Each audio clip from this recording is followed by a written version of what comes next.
দাদা স্টেশন যাব, কত নেবেন? দাদা তুমি যদি একা যাও তাহলে 200 টাকা লাগবে। 200 টাকা? তাহলে একটা কাজ করুন, 100 টাকা নিন আর চলুন। 100 টাকা? আপনাকে বললাম তো 200 টাকা লাগবে। আরে দাদা, আমার সাথে তো আপনিও যাচ্ছেন। আচ্ছা দাদা ছাড়ুন, এই ব্যাগটা নিয়ে যেতেও কি টাকা লাগবে? আরে না না দাদা, এই ব্যাগটার জন্য কোনো টাকা লাগবে না, এই ব্যাগটা ফ্রিতেই যাবে। ব্যাগটা ফ্রিতে? আচ্ছা তাহলে ব্যাগটা নিয়ে চলে যান, আর আমি সাইকেল করে চলে যাচ্ছি। আরে দাদা, টাকা যদি বাঁচানোরই হয় তাহলে বাঁচাতে হবে সেভিংস করুন।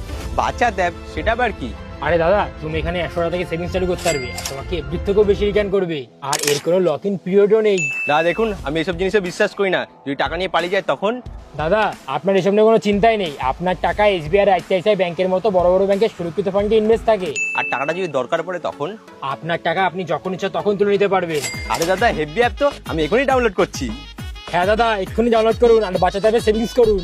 বাঁচাতে হবে সাথে শুরু করো ডেইলি 100 টাকা করে সেভিংস, আর তোমরা পেয়ে যাবে এফডি থেকে ভালো রিটার্ন, এসবিআই, আইসিআইসিআই আর অ্যাক্সিস ব্যাংকের ভরসার সাথে। ইউপিআই এর থেকে সহজে সেভিংস আর টাকার দরকার হলে সঙ্গে সঙ্গে উইথড্রও করে নিতে পারবে।